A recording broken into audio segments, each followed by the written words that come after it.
guys and can't wait to see you here in a couple days and to re-audit. I'm really looking forward to it. Right. Won't be long, Rick. See you in a couple days. Thank you very much. So now we're going to go to area code 707. Kasama Lee. Oh my gosh. I'm like in dreamland right now. Hi, Paul. Hi, John. How are you? I'm fine. Please help me. Is it Harriet? No. Wow, you were really close. It's Kasama.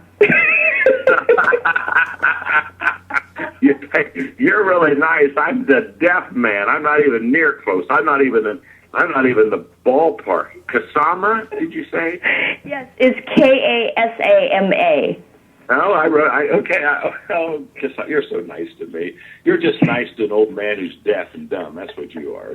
Thank you. No, John, I'm usually already nice to people who have a hard time pronouncing my name, which is a foreign name. And then when you love John Maxwell as much as I do, you can call me whatever you want. Oh, you're Kasama, let me ask you a question. Is there a meaning to the word? Is there a definition or meaning of it? Yes, I'm from Thailand, so it's a name from Thailand, and in Thai it means patience, which I lack. Oh, well, hello, you're my soulmate now, girl. Because since you said patience, my heart sunk. Because nobody would ever name me Patience. Nobody, and if they did, they would take the name away from me. They would say, you do not carry that name very well. We're taking that away. Okay, well, I love the name, and thank you. But isn't that hysterical? I mean, Harriet, where do I get Harriet? Well, we'll just blame it on the phone system, John. Well, whatever. I sure hope I do a better job with your question than I did with your name. That's all I can say. Oh, that's not a problem. Like I said before, and I'll stick to it. You can call me whatever you want, and I'll still love you as much as I do. I feel that, love girl. Thank you. Oh, thank you. I'm hearing from all the veterans of the organization speaking about think tank and re-audit, and it's my first time to be there, and I'm counting the minutes, and I have heard you speak live at a company that I was part of.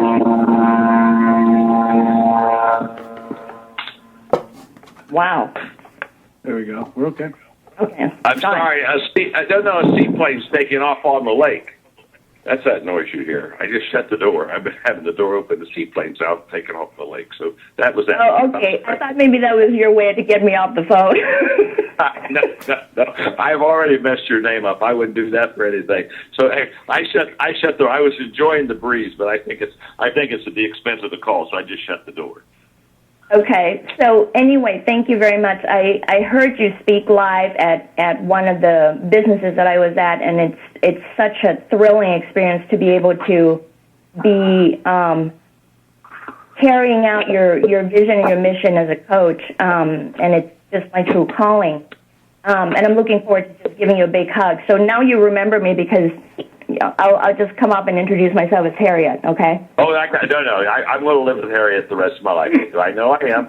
And just come on up and tease me as much as you want to because I deserve every bit of it. I will definitely do that, and I've got some materials to show you and everything. But anyway, so here's my question to you. In all of your years that you have grown and developed and literally taken your life's passion into a global scale, and now you're,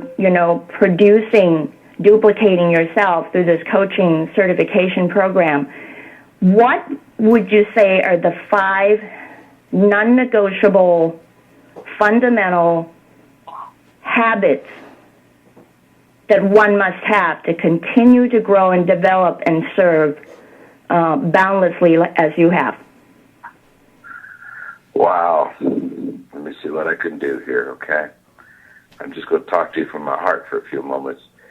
Number one is very easy, and that is you just have to have a passion for growth in your life. You just have to. If you don't, you run out of gas, and as soon as you run out of gas, you have nothing else to say. It's over. Your best days become behind you, and so that's easy for me as far as kind of laying out. Number one is just you got to have that passion for growth. The second thing you just have to do is you have to have a genuine Kasama. You have to have a genuine love for people, because we're in the people business, and I've seen this happen so many times. Leaders who have great potential and great giftedness, and they start off so well, and they just you love the people, but they over time become a little cynical. And it's easy because people will disappoint you. I mean, I could tell you stories, as any leader could tell you stories of people who have betrayed me or disappointed me, and it's easy after a while to just kind of say, it's kind of like Charlie Brown, who one time said, I love mankind as people I can't stand, and you just have to love people, because when I fail to love people, I will very quickly in my leadership begin to manipulate them, begin to do things that I shouldn't do. So loving people is kind of like a safeguard of my motives and keeps me where I want to be. Number three, and I don't talk about this a lot, but it's a fact, and I think it's a non-negotiable too. You have to have high energy. You really do. Mm-hmm. And I can't take any credit for that. I was born with it. My dad is almost 91, and he has it still. Loves to work and loves to help people, and but you have to.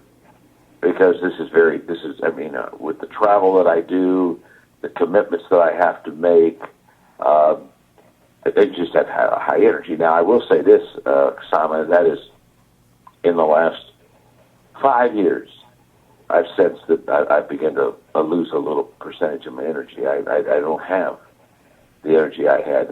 And where it tells me the most, I used to be able to travel, come home, and literally the next day hit it hard again. I just could, and now I have to take a little bit more time to kind of rebound and pull back. And I find that there are times when I just got to have a day off. I just have to have a day where I, get play golf, spend it with Margaret, just refresh myself, because I need it. But you have to have high energy.